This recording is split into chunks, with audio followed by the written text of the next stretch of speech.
touchdown interception is no joke. But to help us move into our next subject. Oh, Jalen with the transition.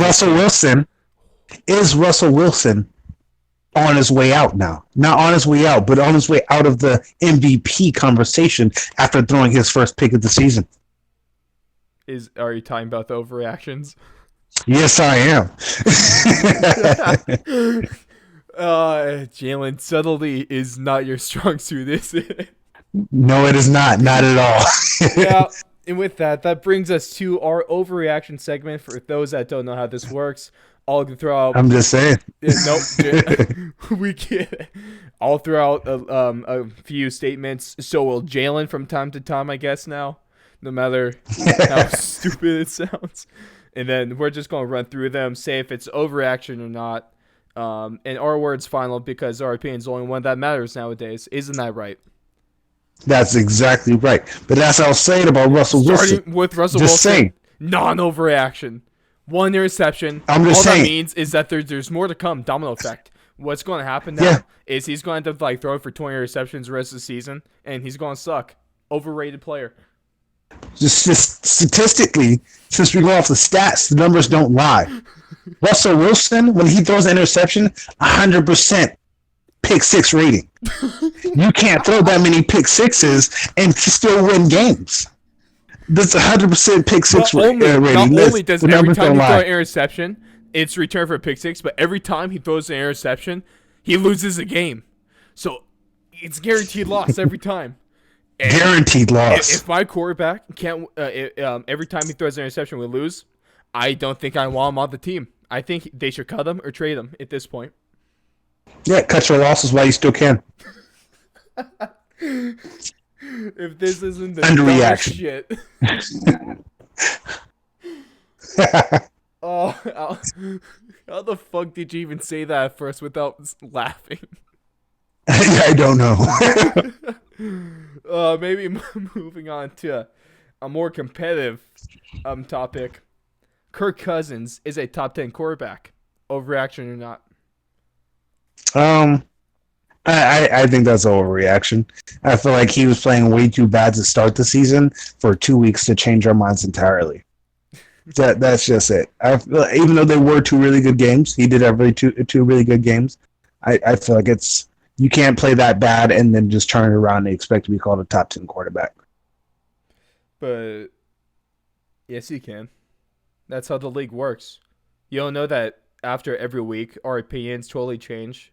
If we're commentating on sports and we want to be like the big guys, isn't that what we're supposed to do every week? Just change our opinion on the whim and have no fucking backbone and stand up for our statements, Max Kellerman? Next week, I digress. If the Patriots lose, I have them finishing last in the NFL and getting the first overall pick in the draft. Yeah. Did you see the NFL released on their Instagram page? They released a percentage, each team's chance of still making the playoffs. Oh. And just in my opinion, I didn't agree with it 100% because it did have a lot of teams that had lost to certain teams above them in the percentages. That's fair. And it wasn't based because if you're gonna do percentages, my thing is you should be using some type of science or math equation to equal that out. And a lot of teams who are losing right now, or have a negative record in the win percentage, they were above teams who are higher in the winning percentage column right now. It's called so my opinion. Jalen. They're the experts for a reason. Obviously, we should listen to everything they say because they're always right, and the experts are never wrong. Yeah, as we bring up something we said earlier, the undefeated Patriots are going to have a cakewalk to the Super Bowl against the Giants. Yep. Is that what you're predicting? Yeah. The Giants turn around the season, and we're going to in Super Bowl 54. Fuck. Super Bowl 54, we're going to have Patriots versus Giants. They're gonna be down by 20 points in the fourth quarter. Put Eli Manning in, and he's gonna lead a comeback to take a third championship. Saquon's gonna put the team on his back. He's gonna put the team on his back. No, he's gonna rush for 3 touchdowns and then throw the last one to himself. Only the Giants could actually pull that off. Yeah, but Only the Kirk Cousins Giants. overreaction. Statement number 2 now. The Colts should now be the favorites to win the AFC South over the Houston Texans after their win over them on Sunday. Overreaction or not? I don't. I think that's an overreaction. I feel like one thing I have to say about the Texans, they are very inconsistent. So They're I so good think, one day, then they shit the bed the next. yeah, but I feel like they're consistent enough to continuously win enough games to beat out the Colts. That's Because right. on the other hand, the Colts are also very inconsistent, Mm-hmm. and I feel like since the Houston technically has a slight upper hand right now, I say Houston is going to end up being just a little bit more consistent than the Gotcha. I'm Colts. gonna say that this is an overaction. I believe the Colts actually have a legitimate shot in making the playoffs right now. After their surprising defeat over the Colts, after their defenses looked real solid this year, top 3 offensive line Mhm. in the league.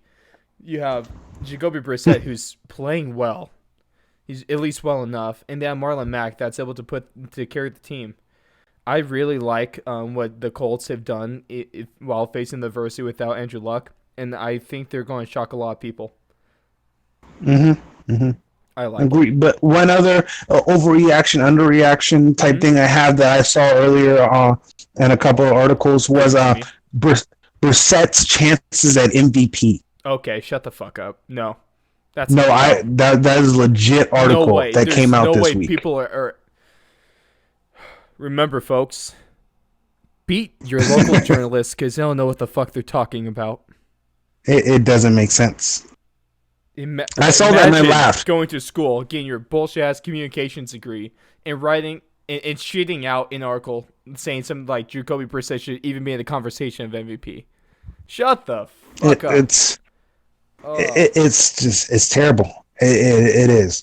I thought I had missed something, and it was about like somebody with the last name Brissett in soccer What Jacoby or throw for college 5 touchdowns football. this week? So it's definitely an overreaction. Let's just leave it at that. To whoever wrote those articles, whoever thinks Brissett should be in the conversation, shut the fuck up. You deserve to get backhanded. You deserve to get Stockton slapped by Diaz. That's what you deserve. Yeah. Man, number 3. Let's close this out with a little controversial topic, and that is that Julian Edelman should be a Hall of Famer. Overreaction or not? No. Thank you. No. Not yet. I feel like he served really. He really serves in the end of his career, but I think he's dealt with injuries and his suspension. Those have held him back, and I feel like he's not. Yeah, I feel like he's been really good. He's been really good. I feel like he can be a Hall of Famer. Yeah, go ahead. Yeah, I'm saying he has been really good, but he's only been good in the postseason. Yeah, he's a really good postseason. He's not a regular season wide receiver. He's a dude in the postseason that does make plays, but people are putting his whole Hall of Fame stock based on only what he does in the postseason, and I think that's wrong. Yeah, like it's beautiful. It's definitely beautiful what he's done. There's no doubt that he's a good player. Hall of Fame. I'm not saying that I definitely think he's a good player. Yeah. But Hall of Fame, my thing is, would you put his entire career against somebody's career like Jerry Rice or Larry Fitzgerald and say he's close to that caliber? No, not even. Not even.